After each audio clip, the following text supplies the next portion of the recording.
Bon, vous vous souvenez de ce gars-là? Oui, on est d'accord, c'est du rage bait, on sait qu'il est là pour faire tendre, mais on va débunker. Et pour cette deuxième partie, on va parler des conséquences au niveau macroéconomique et des effets sur les victimes. Et avant, moi je m'appelle Rocha, on parle de vie étudiante, du coup abonne-toi, commente, enregistre la vidéo et partage-la à un pote qui passe ses entretiens d'embauche. Et oui, les discriminations à l'embauche, elles ont un véritable impact sur la macroéconomie et sur le marché du travail en France. Et quand je vous dis un impact, c'est un impact global. Et les effets sur le marché du travail, il y en a trois. Premièrement, on exclut déjà des profils compétents, qui ont déjà le savoir-faire, le savoir-être, les expériences pour, mais ça peut représenter jusqu'à 40% de personnes qui sont exclues à cause de leur origine. 40%. Est-ce qu'on s'en rend bien compte? Les personnes ont l'expérience, les études, le savoir-être, le savoir-faire, et tout ça parce qu'elles sont ce qu'elles sont.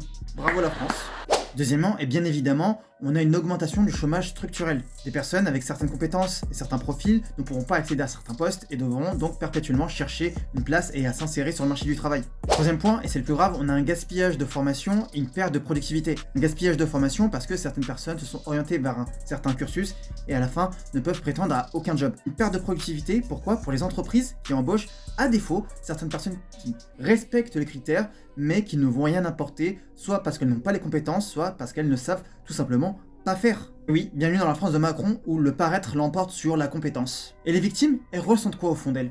Parce que oui, pour les personnes discriminées, les conséquences sont bel et bien lourdes. Au niveau de la carrière, ça va aller de la stagnation, voire à de la rupture de carrière, soit parce qu'elles ne trouvent pas, elles mettent beaucoup de temps à trouver, soit elles vont devoir se réorienter très rapidement. Ensuite, au niveau mental, il y a de la motivation, du stress, de la perte de confiance en soi, et même une naissance de syndrome de l'imposteur. Et pour la recherche d'emploi, ça risque de s'empirer parce que les personnes vont s'auto-censurer. Soit elles vont viser moins haut, soit elles vont quitter le marché du travail et s'orienter ailleurs dans un autre pays. Donc ça peut aussi également induire une sorte de fuite des cerveaux. Et ces effets-là, ils sont bien évidemment aggravés lorsqu'il y a une pénurie d'embauche ou bien lorsqu'il y a une pénurie de talent dans un certain secteur. En plus d'être illégales, les discriminations à l'embauche sont inefficaces économiquement et aussi contre-productive aussi bien pour l'entreprise que pour la société française. Et toi, t'as déjà été victime de discrimination à l'embauche? Dis-le moi en commentaire.